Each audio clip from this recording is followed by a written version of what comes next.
This channel does not promote or promotion any illegal activities. All content provided by this channel is meant only for educational purpose only.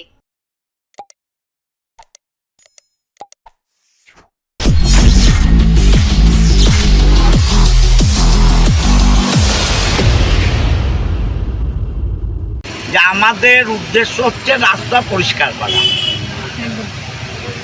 Chief minister বলেনি hawker উচ্ছেদ করো, chief minister বলেছে survey করো, planning করো, better establishment করো।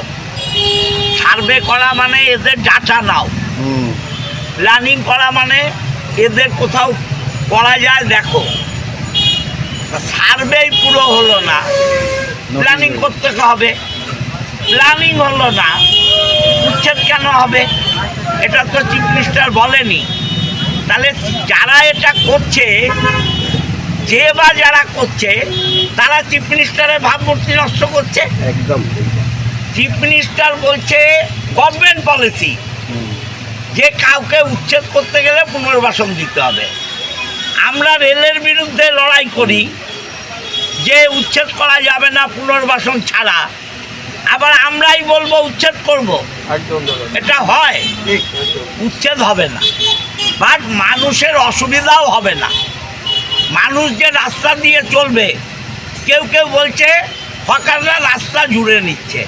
Black top যেখানে আছে, black টপের বাইরে যাবে না, ব্ল্যাক টপের বাইরে যাবে না। এর জন্যে পুলিশ লাগবে না, এর জন্যে পাইক বলকন্দাজ লাগবে না। আমি একাই পারবো, পুরো সূত্র ঘুরে আমি বলে দেবো এইটা মানো, সেটাই মানবে। এর জন্য হুমকি দেওয়ারও দরকার নেই, নোটিশ দেওয়ারও দরকার নেই। আমি এইমাত্র পিডব্লিউডি এক্সিকিউটিভকে বললাম যে নোটিশ দিতে গেলে আমার পারমিশন ছাড়া নোটিশ দেবেন না। বললো স্যার আমাদের সরকারি আছে করতে হবে, বা তুলতে গেলে আপনার পারমিশন নেব, তোলা কাউকে যাবে না। কারণ চিফ মিনিস্টার তুলতে তো বলেনি, আমি তো চিফ মিনিস্টারের সোলজার। চিফ মিনিস্টার তুলতে বললে সবার আগে আমি তুলব। চিফ মিনিস্টার বলেছে মানুষের সুবিধা করে দাও। হকাররা কি মানুষের বাইরে? হকারদেরও তো পরিবার আছে, তাহলে এত লোক যাবে কোথায়? চাকরি নেই, বাকরি নেই। তারা যে রাস্তা, আমার যে পিচ ব্ল্যাক টপ যেটা, এর বাইরে যাবে না, মিটে গেল।